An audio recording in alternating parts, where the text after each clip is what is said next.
You're listening to episode number 19 of the Indie Film Tribe podcast with me, your host, Angela Matamocha. Welcome.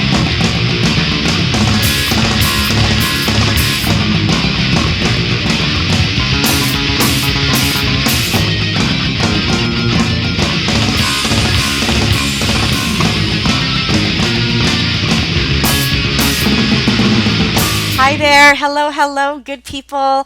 Thank you so much for joining me today. Today, I have a lovely lady on the line. She does the workshops at Raindance Vancouver for screenwriters. She also runs the writer's room at AOF Film Festival. And she also created the Vancouver International Women in Film Screenplay Competition. But there's more. Her screenplays have won awards at SoCal Film Festival, Las Vegas International Screenplay Competition, the Northern Virginia Film Festival, and she's also placed 3 years in a row, second round at Austin Film Festival. One last thing, very key there. Her produced short screenplays have also won awards at various film festivals.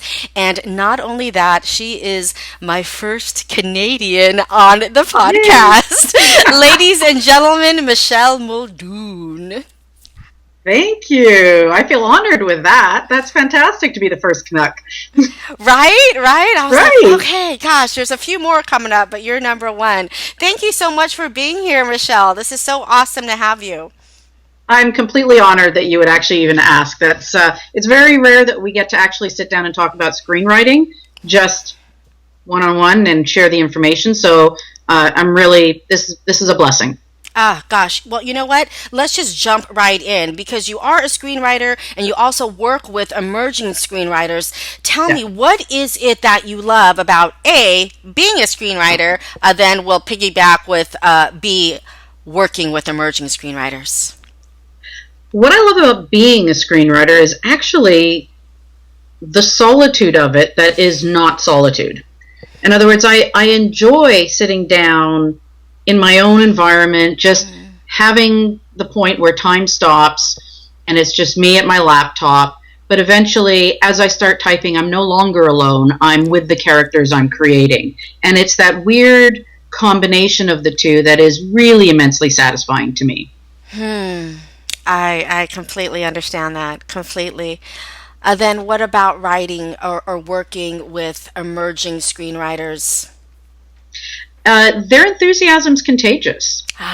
People want to tell stories, and it's really important to understand that there is a structure and a reason behind everything in screenwriting. It's a little bit different than writing a book. There's a little bit more as far as rules and expectations, and we often tell people to read screenplays to understand it, but that doesn't actually inform you why things are on the page the way they are.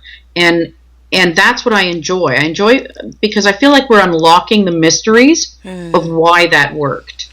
And in a way, it's like enabling people to go out there and succeed at something they want to do. Because there's nothing worse than trying something out and just failing, like right off the bat. I mean, when I started writing without instruction, and I very quickly learned I sucked.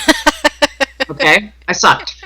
But I took the approach that I would seek out my own educators. I would do all my research I needed to do. I would constantly go back to my experts that I had chosen to work with. I would take the notes, and I would lock myself away constantly till I had reached a point where I was told flat out, you're at professional level now.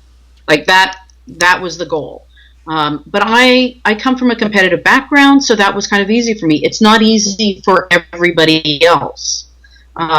Everybody's journey is a little different, and everybody takes feedback and success and I hate the word failure, but that feeling of not really being where you aspire to be in a different way. And I think it's important to open a space that's safe, where we enable people not to feel like not knowing is a comment on who they are as a person. It's really just a part of the journey. You bring up something very interesting, and that is feedback.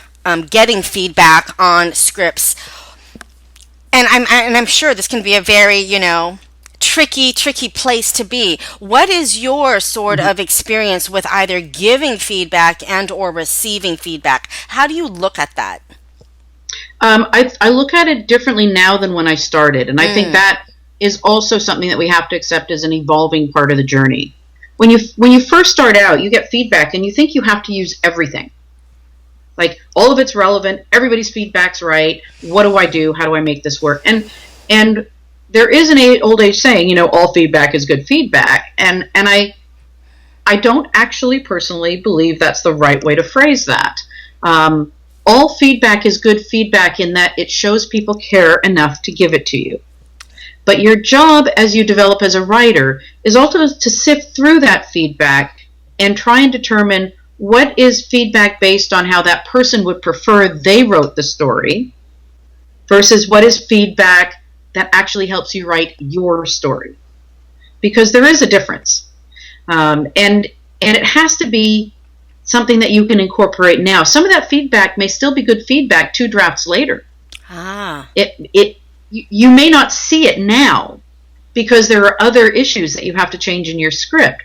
But sometimes what feels like that feedback is actually feedback good for two drafts later, because it tends to make a little bit more sense once you fix something that you see in your own script. So I think feedback is an evolving thing. I say if you hear feedback 2 to 3 times from different people, that is crucial. You cannot ignore it. You have to look at that feedback seriously. If someone tells you something like, I don't like where you set the story, or I thought they should all be police officers in this story, or that's the feedback. You go, that's your story, that's not my story. Is there something else in there that I can use to make my story better? So I think you have to put a lot of thought into the feedback you receive, just as much as the people that give you feedback have to put thought into it. And I think it's really important that feedback comes, I like to say, from someone other than your mom and your partner. Okay? It has to come from places whose sole purpose is to help you improve your screenplay, not to pat you on the back. So you have to consider where you ask for feedback from. Lastly, I truly believe that when you first start writing, the joy is in the first draft. When you're an experienced writer, the joy is in the rewrites and the notes. Right? So really step back when you get notes and be appreciative of the gift of the notes from the people you've trusted, and take them with an open mind and determine what really relates to the story you're trying to tell. That was actually going to be the sort of next question, are tips, especially for new screenwriters. Because when you're so new, you're very vulnerable, right? Oftentimes very insecure. And I think to know when you're getting feedback what to look for without getting your feelings hurt, if you know what I mean, because we as artists are very, very sensitive. Yeah. And how should a first time sort of screenwriter go about in sort of receiving feedback? Should they tell the person, because I know you do script coverage, should they say, like, please give me the feedback in this sort of way, or, I'm really nervous about this or scared about this, can you maybe say it like this? Is there a way that we can do that so new screenwriters A, have the courage to ask for feedback, because that can be very scary, and B, don't get their feelings hurt but yet receive constructive criticism, because that is crucial. It's a fine line sometimes, yeah? I don't think there is a lot of ways you can do that. I think what you need to do is, if you're going to a writer, if you're going to a script consultant or someone that provides script coverage, I think the first thing you want to know is, can you tell me how you do your coverage? What do you focus on? What kind of writers do you generally give coverage for? Most people that give coverage services will follow general outline. I mean, very often they will talk about the big notes and the small notes, the detailed notes. They'll recap the story, and often you think, well, why are they wasting my time with recapping my story? I know it. Well, what they're telling you is, this is how I read the story. And it may not be the story you think you're telling. So that's actually an important part of the feedback, in a subtle way. And then you can ask them, what do I get for my time? And my money? How does this work with you? Ask those questions initially to find out if that's the right person for you. Ultimately, this comes down to semantics. Okay? You need to work with someone who communicates in a way that you process and understand. And you need to be able to work with a person who understands the way you communicate and applies meaning to the words in the way that you apply meaning. So when a sort of a teacher-student relationship works, it's because you speak a similar language. Right. And I would say that when script coverage works for you, it's because you speak a similar language. Most people that give coverage will talk about the good and the bad. I mean, they'll talk about the things that need improving, but they'll also say what works so that that's what you've got to keep. Right? Because sometimes it's not about what you change. It's about, you need to change this, but please don't lose this in the process. Would you mind, for the people that are listening and that maybe do have their first sort of screenplay and are looking to get coverage, would you mind just walking us through your process when you do script coverage?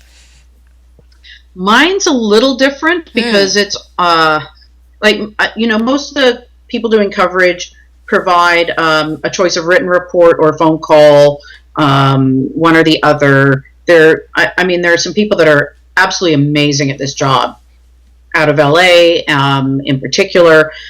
My process is a little different. I provide a written report. I do an act breakdown. Because I mostly work with emerging writers, talk about structure and format, because most often emerging writers get the spec script formatting wrong. And then I discuss, character and plot breakdown and whether or not the journeys you're taking work and why they're not working, but also what is. I then am available for up to an hour and a half. If you're a local, it's a coffee shop chat, or a phone call if someone's from out of town, that allows us to talk about what's in that script report and what questions you might have. Awesome. And then because I work off hard copy, I make all my rough notes on a hard copy. I'll mail you back your hard copy. And often that seems like my notes are kind of, you might not understand a lot of them, but you'll notice where I've circled, spelling mistakes or formatting errors. There's a question in the column that says, if there's a question in the column that says, where did we go with this? Is this closed off? Or so little notes to myself that I'm checking down the script. So you get to see the thought process and the places in your script where initially on first reading right away, there's a question. I don't know anybody else that does that. But I find hard copy notes really helpful. I like to see what's been tagged. I like to see, sometimes I will, to remind myself, I'll cross out, if I think you've run your scene too long and it should have been buttoned 2 dialogue pieces up, I'm going to mark that on the hard copy. So you'll see that on the hard copy. Now, you don't have to agree with that, but I do think one of the other issues for emerging writers is, trying to do too much, trying to over-explain, and spending too long in the scene. Many of our screenwriting software, whether it's Celtex, Final Draft, what have you, have sort of a format installed within the template, right? So I think, and I know I definitely did this, so I think a lot of new writers will jump in there and think, oh, it's already formatted for me, I'm good. Is that the case? Yes and no. The structure of the page is good. Uh-huh. You still have to write the formatting out. So formatting includes also how you write your major and minor slug lines, meaning your major scene headings and your minor scene headings. There's an order and an expectation for that. It's not going to tell you how to do that. There's a formatting if you're voiceover, flashbacks, and montages I call the holy trinity of do not do's.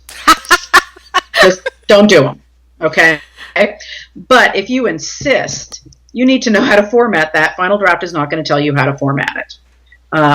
Final Draft is not going to, they're going to tell you how to structure your page. They're going to show you where your dialogue goes in. If you're going to use Rileys or parentheticals, it's going to show you where it's going to go in. It's going to space your scene heading correctly. It's going to do so many wonderful things for you that you don't have to do, but you still have to know what words and periods and dashes go in those spaces. So yes, you do have to know formatting. And how can someone learn formatting? They have, their final draft. They're like, all right, my script's great. I know where dialogue goes, action, everything. Mm-hmm. This is perfectly formatted. How do you know that it's not? So first of all, 98% roughly, probably maybe all, of the scripts that you download from various sites on the internet are shooting scripts. Yep. They're not spec scripts. So if you're going by the adage, read scripts to learn how to write scripts, you're not actually helping yourself. You do need to learn the concepts of spec script writing if you're writing speculatively, which means without any money or without a contract or without an interested buyer. You're either writing it to promote your writing ability, you're doing it to hopefully have someone make that screenplay, you're doing it to improve and increase the depth of your writing portfolio. Whatever your reason may be, that is a spec script. And that is not a shooting script. Right. So if you need to, there are two excellent book resources on formatting. There's the Hollywood Standard, which is a strictly formatting book. And there's Dave Trotsch's The Screenwriter's Bible, which is a combination of how to write screenplays and how to format your screenplay. And both of them will itemize all the things you think you want to know.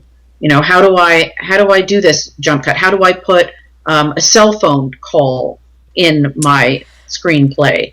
All of these you'll find in both those books. But as I said, the Screenwriting Bible will also tell you what's appropriate for a spec script, whereas the Hollywood Standard is pure formatting.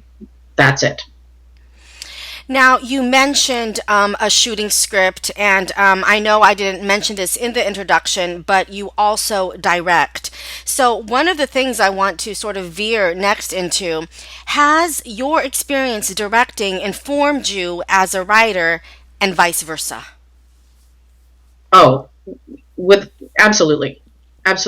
I believe that we have to accept that some writers want to make content, some writers do not.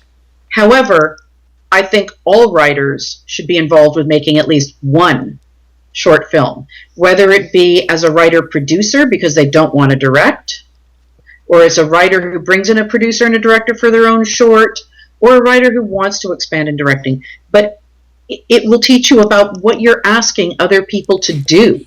It will teach you what all the other departments are in making film. It will teach you what budgets are like, and what you've actually done with your screenplay may not be realistic for anyone to make right off the bat. Yep. It'll inform you of all the details of getting your content to the public. There's so many things you will learn as a writer, and if you don't want to really spearhead making your own short, volunteer on somebody else's. What I learned when I started directing was what the translation of on the page meant to on the screen. It taught me, if I had an intricate screenplay, how many people I actually had to get to come along on the ride. It taught me how the actor interprets my words. It taught me what each department is really trying to do with my screenplay. And most of all, it taught me how to pare my screenplay down to a makeable format, because all of a sudden, all those things that I think are super great in my imagination are just way too expensive. Yeah. And it may be everything from the camera gear that has to go onto the car the hood of the car, which I have to shoot the inside scenes of the car, to I have a weapon, I need a gun, I need a weapons master and what that costs, to period pieces and the cost of costumes, to, I mean, you know, city permits, van permits, parking permits, cost of the truck, how much gear do I need, all of it. You haven't got a clue unless you actually get involved in a production. So if you don't want to direct, if you don't want to produce, go be somebody's assistant on their short and learn all of those factors, because it is going to speak to your desire to be a professional and to be seen as a professional, you know, and to be a member of a community. You, as a writer, the hardest part is realizing I need to get out there and be a member of my local film community. And it's the only way anything's ever going to get made. And sometimes, you know, you're out there, you're pushing your spec scripts, you're not having a lot of success. Get involved with your local film community. Find someone that you can collaborate with that will make one of your shorts. Start your identity on IMDb as a writer on a short. Start building your portfolio and your body of work so that your community will see you as somebody they want to talk to about story. That's really... It's a long journey. You got to be in for the long haul. It is, and that's such excellent advice because, you know, and I'm sure you are as well. Online, I'm involved with quite a few writers groups, and it's very interesting to me to see people just waiting for someone to pick up their script, to getting the green light for a producer to finally say, yes, I will make your movie. What I love about what you just said, it is that it's a very proactive way to get involved, like you said, in the community, to partner up with someone that wants to make your film. And it doesn't have to be the $5 million movie, which I see so many people trying to launch with that. You know, very rarely, I think, do you start with a $5 million screenplay. Start with a short. I think that's great. Yeah. Well, you need to. You can't go into any business and not understand what the business is, right? If I make widgets, I need to understand the widget business, not just that I know how to make a widget, right? I need to know how that widget goes to market. I need to know if there are regulations related to that widget. I need to know so many things about it to be effective at making a widget. Well, as a creative, I'm making and creating a template for a film, and I need to understand what it means to make a film if I'm going to be successful at working with other filmmakers.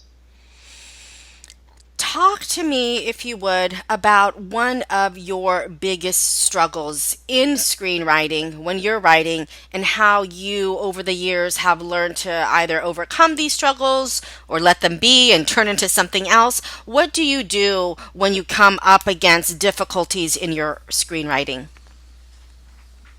In the actual act of screenwriting? In the actual act, I just put it down. Yeah, like what's the what?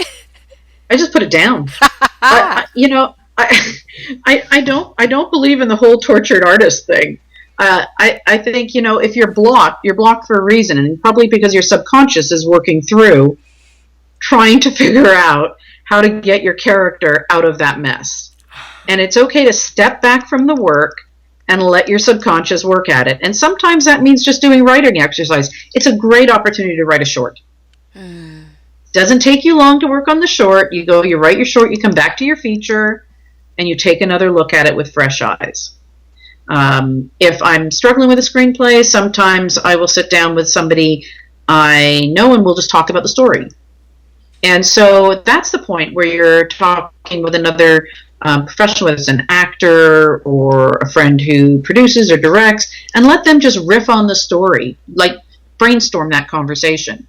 You know, that's the point where it's okay for someone to take the story in a completely different direction. But let someone be your catalyst on that. Personally, I think that when you get yourself too locked into and focused about what's not working, you can't find what is working. So you kind of have to do a roundabout. And you have to give yourself permission to step back and take a breath and let the issue settle that you're having with your screenplay and go back refreshed. That's great. That's great. Just sort of walk away from it, put it down. Yeah, I like that. I like the idea of not having to be this sort of tortured writer where you're just forcing it to come, because that usually does not work. No. What I found has been really helpful with subsequent drafts is actually doing script readings. Now, you can go to somebody to give you story notes and structure notes and formatting. Actors are great for telling you if a character works, if they feel like the character has enough agency, if the dialogue is easy and natural. It's okay to, and you'd be surprised how many would come over for a glass of wine and a few munchies, sit down around your table, and read the script with you. So there are other ways also to improve on your script. I did one a couple of years ago where one of the actors said, I have this problem here with where my character is going. And I'd had multiple readings of that script, and nobody quite said it that way. But she was right. She was absolutely right. And it gave me the opportunity to look at that issue in that script in a different way, from the perspective of the performer and the natural flow of embodying a character and a person, and make their journey and their agency a little bit better, a little bit amplified. I'm a huge, obviously I come from an acting background and am an actor myself, and I found that for me, the most very often the most beneficial sort of feedback has been from actors, from working actors when they read my screenplays, because they're the ones that not only are they going to be seen on the screen, but they read screenplays for a living. This is what actors do. And a good one from a bad one like this. You're like, there's no subtext here, or wow, this is really on the nose. Yeah. Like, you as an actor, viscerally, we feel that. So I think that's very interesting that you said just hearing it from an actor. I think that's so important. You also get a sense of the line. Like, I've done script reading with actors, and and a line that I've loved, when it's read out loud by somebody emoting that line, I'm like, ooh, no, that has to go after all. It may be smart and funny, but it doesn't work, So there's a big difference between hearing somebody else embody the lines versus you saying out loud in your living room. Absolutely, absolutely. And I think that's so true, too. Like, you almost don't need to be given notes. When you just hear it, like, right then and there. You don't need someone to tell you. You like, oh, wow, yeah. Like what you just said, that doesn't quite work how I envision that to work. Oh, my gosh. All right. What are you most excited about right now? You've got so much going on. You're directing, you're writing, you're doing workshops, you're doing script coverage. What are you excited about right now? I have the script that I keep putting down and coming back to, because life gets busy and I keep wanting to go back to it. So I really like it. It's my first go at a genre as a feature. So I kind of I'm veering into a little bit more what I like to call damaged women with weapons. Damaged women with weapons. I love it. A bit more of that. Which is kind of genre these days. So as a writer, that excites me. I actually just filmed a crowdfunding video last weekend and a photo shoot for a short I want to make. And I don't think I would have been at the point of wanting to try to fund this short 3 years ago, because I wouldn't have understood how big a battle this is going to be. I want to make an all-female Western. If you really want to understand what it means to make something in a genre, boy, oh boy, you've got to try and film it. The location, we have a Western town in town, but it's used for When Calls the Heart, and it's been used for several locations in shows like Timeless and Legends of Tomorrow. So it's not going to be, there's a cost to getting locations. There's a cost to costumes. There's a cost to weapons. There's all sorts of things. But I'm so excited about it because the cast that's coming aboard they're excited to do it, and they're so top rate. I mean, one of our well, it's more of an ensemble, but for lack of a better expression, our lead, who is the primary linchpin character of the ensemble, is played by one of the series regulars on Man in the High Castle. So That's kind of we've got somebody from One Calls the Heart. We've got somebody who's done The Killing and Flash. We've got somebody, the list of the talent that is coming aboard this project makes me really excited. So we're going to go to crowdfunding for that, and we're just going to keep plugging away trying to make the Western. And other than that, we'll do another workshop for Raindance Vancouver in the fall. We do spring and fall with them, and that's all a great experience. And I guess it's festival season for the summer. And what is it called? Last Stand to Nowhere. It's an all-female reimagining of Gunfight at the OK Corral. Oh, wow. Oh, that's exciting. That is really exciting. Westerns are such a cool, they're interesting. I love watching them. They're just very fascinating. They're so otherworld, Yeah. We did a photo shoot with 3 of the actors, on the weekend, and I'm really excited till once the photos are all, we've picked through all the options and taken a look at it. It was really exciting, not just to see the characters or the tone come to life, but to see how much the actors really enjoyed the opportunity to put on, the clothing and the hat, basically saddle up to the part. So yeah, I think it's going to be special. I think it's a story that is getting a lot of attention here. Every time people ask me the question you asked me, they go, I've got this feature and then I've got this short, and people go, oh, the feature's nice, the short, wow. And that's the other thing too. You can grade the projects you want to work on by the response you get when you talk about them. It's phenomenal. So now we're both feet on the ground for the Western. That's something I was going to ask you next, because you do have so many screenplays. How do you decide which one you're going to produce? Again, is it like what you just said, how people respond to it, or is it sort of a budgetary thing? Like if you've written so many, how do you know, I'm going to make this one or not? How do you decide? Well, I think a little bit is excitement. I think it has to be your own excitement that has to come into play. I've done a number of shorts that have come off of, they've been self-funded. So after I made my first short, I started to understand what budget meant a little bit. And I realized that I could create some content within a reasonable cost that I could just go out and make it. And I think that's always crucial. But it's taken me to a point now where I can attempt to make something on a bigger scale. I think there is a ton of value in a writer writing something very short, one location, getting out there and just getting it done and getting yourself up on IMDb and getting yourself out to festivals. The key isn't to think that your first short is going to light the world on fire. The key is that it's going to get you to festivals, and getting you to festivals gets you to meet other people. It gets you to meet other new filmmakers, people that are looking for content, people that want to make things happen. It gives you people to connect with that you can grow with. The festival itself is great. It's a bonus. But what's important about a festival is not just hanging out in your corner with fellow writers. It's getting out there and meeting somebody that you are less comfortable with meeting, right? Break your comfort zone. And I think when you do that, you'd be surprised what happens.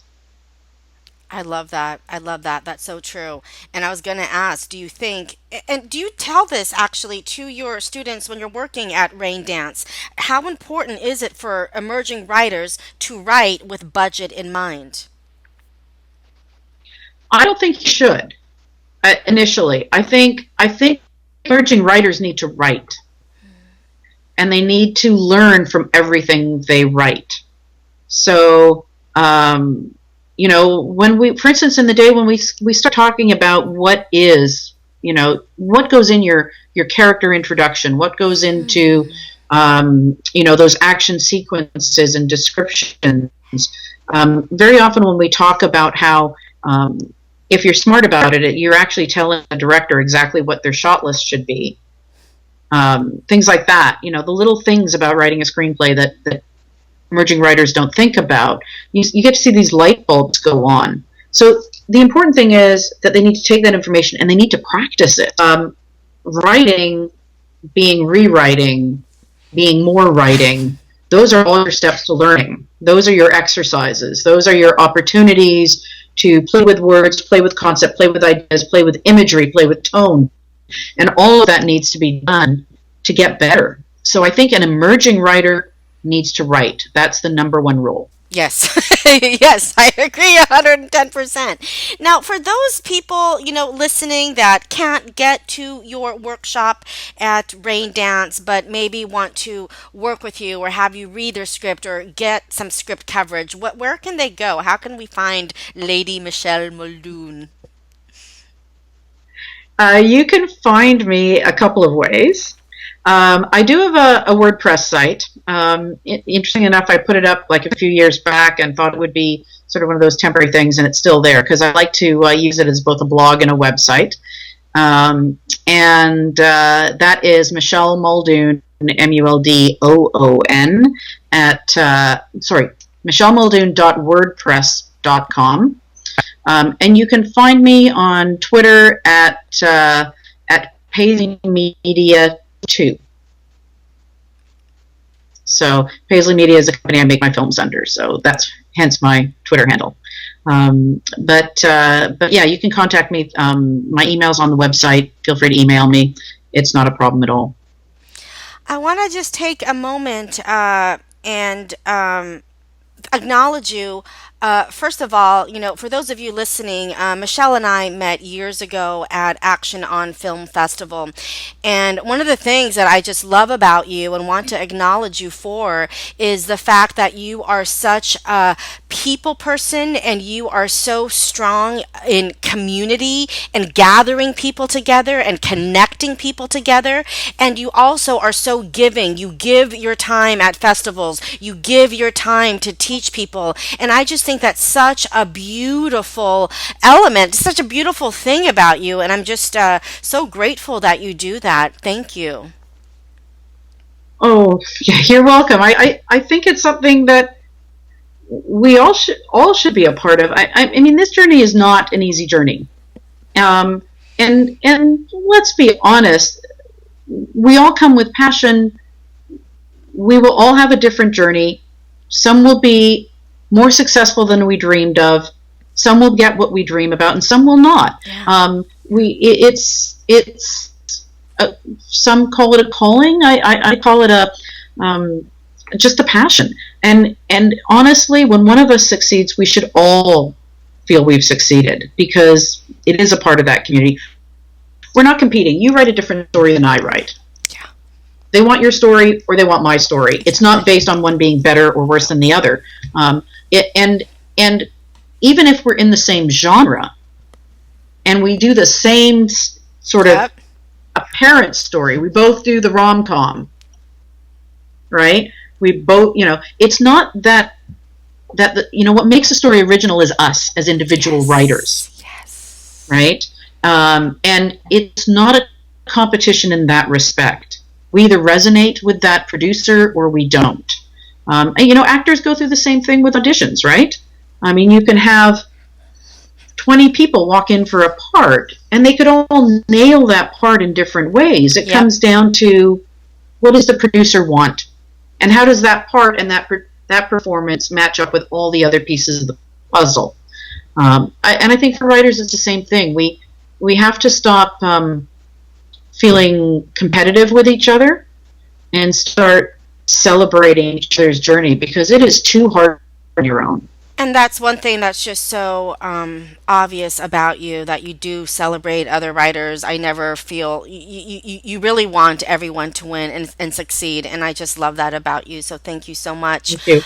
There's one thing that we wanted to sort of talk about, and one of the reasons I actually wanted you here, as far as my consulting, I work with actors who want to create their own content, and this has been a very interesting thing as of late. I mean, we've seen so many actors do very well by producing their own shows. We have the Issa Raes, the Ricky Gervaises, all these brilliant people. However, you're saying that this is an interesting thing for different actors to think about because not everybody can sort of write their own screenplays, though many can. What is your sort of thinking about this? I know. I think if an actor is willing to study the craft of writing as they study the craft of acting, go for it. Like, just run with it. I know some unbelievably talented actors who write, and they are super talented writers. And I applaud them for being so talented multiple times over. But much like there are writers who just don't want to make something, they don't want to direct, they just want to write. Yeah. There are actors who just want to study acting. And we need to stop. There's almost a pressure on actors now. Oh, don't like the parts you get? Go out and write your own. But nobody's telling them how much work it takes to write their own. And I think we do a disservice to them. We need to start connecting writers who just want to be with their story, who don't want to make something, with actors who want to make something but don't want to put the time it takes in to study the craft of writing. Right? We need to start making those connections. We need to start getting out there and meeting each other.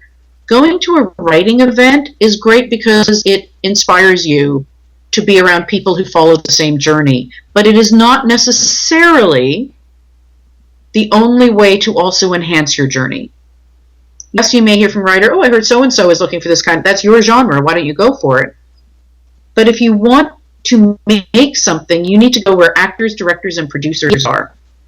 You need to go meet those people. And you need to be as openly collaborative as possible. Right?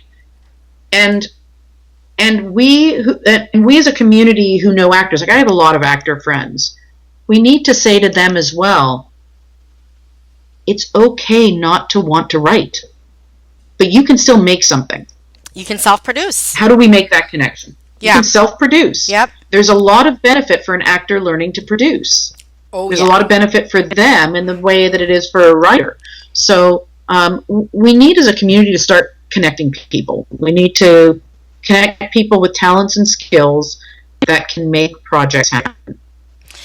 And we need to empower people to say it's okay not to want to do more.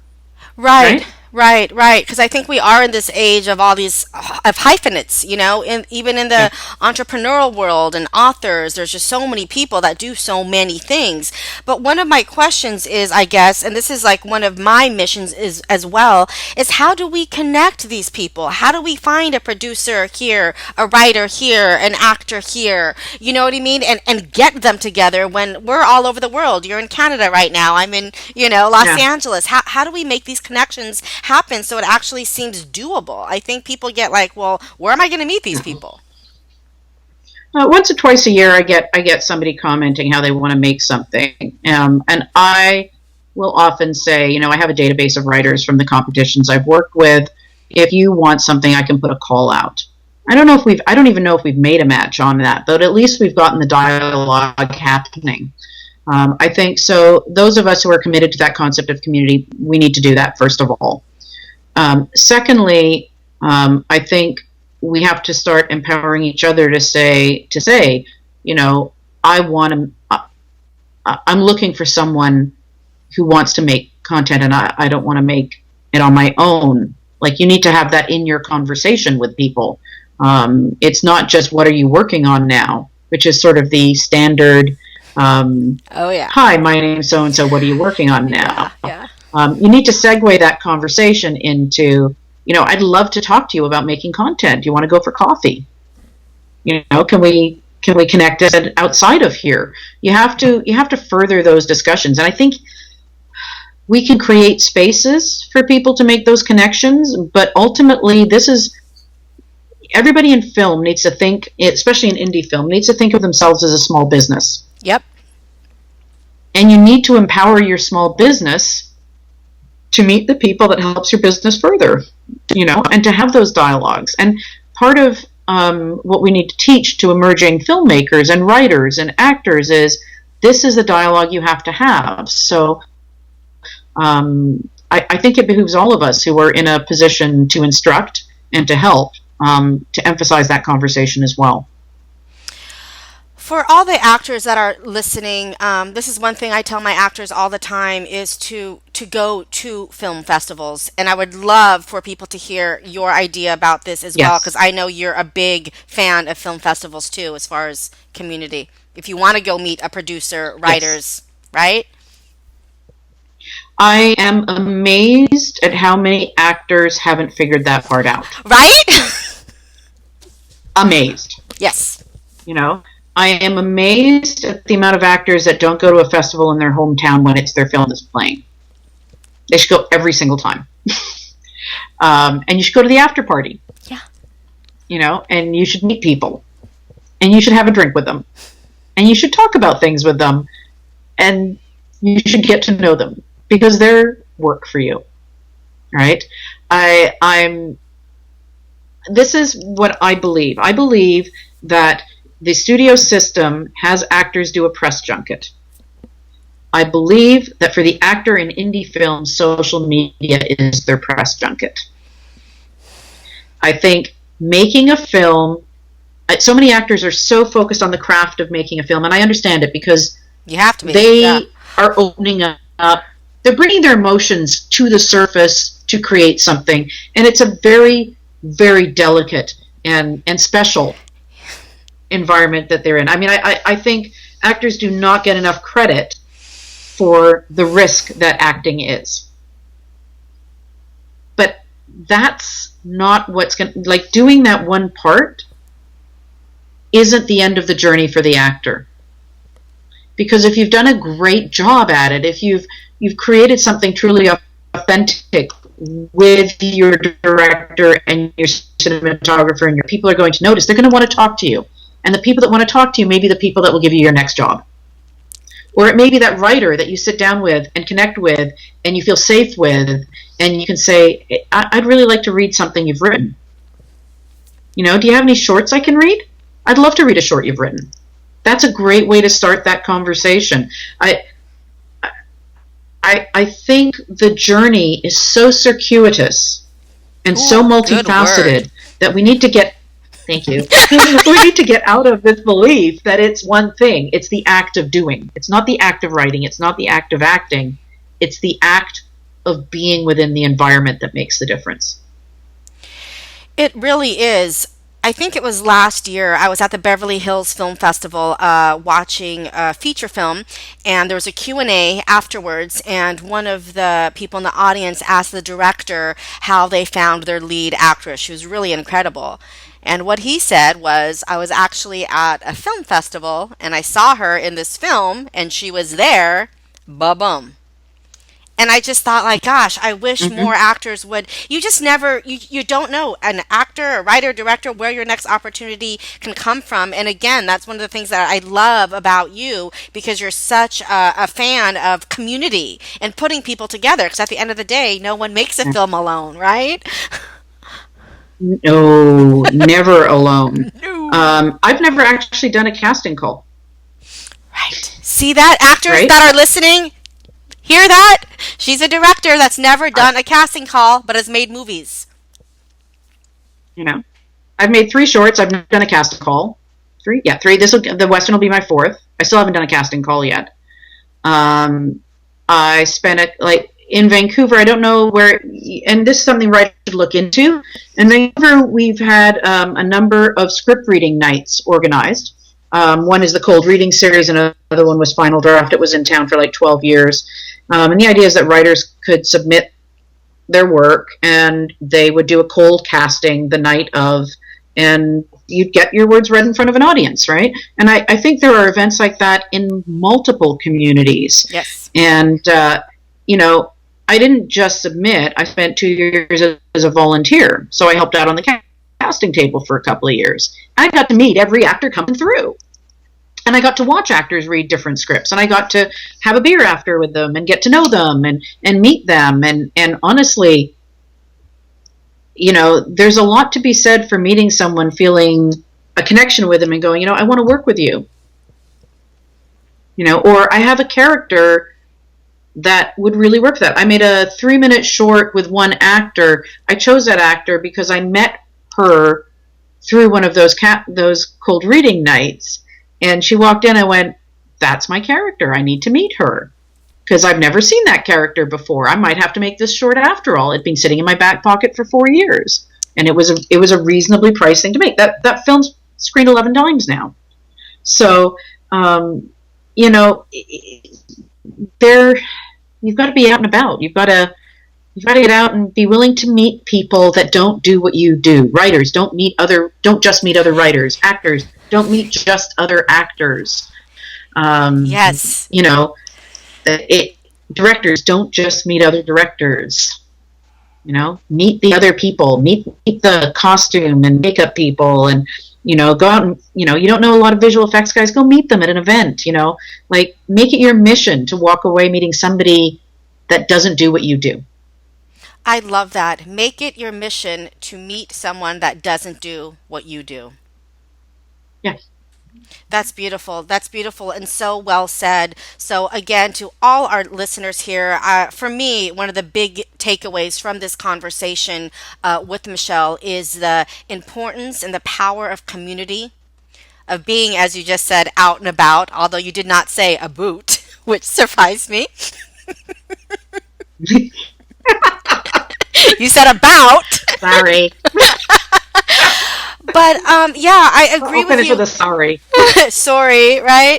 But I agree with you, and I just think that is a takeaway that I hope everybody listening can really hear, because that is important. Community, volunteering. You volunteered so much, and just being involved in the filmmaking community is key. So thank you so much for sharing these lessons with us here today, Michelle. Before we take off, what is a book that you would recommend, or two, for emerging writers? I know you mentioned two earlier. Anything else that you would say, you know what, you really need to have a look at this? I am a fan of pretty much everything Pilar Alessandra does Yes. at On the Page Screenwriting. Yes. So she has a book called The Coffee Break Screenwriter. Again, I like practical things. You know, and there's a lot of practical exercises in that book to help you discover your character and discover your act breaks, and allows you to do things in 10-minute intervals for people who are working a tough full-time job, who want to write, that don't know how to find time to it. Big fan of the Coffee Break Screenwriter.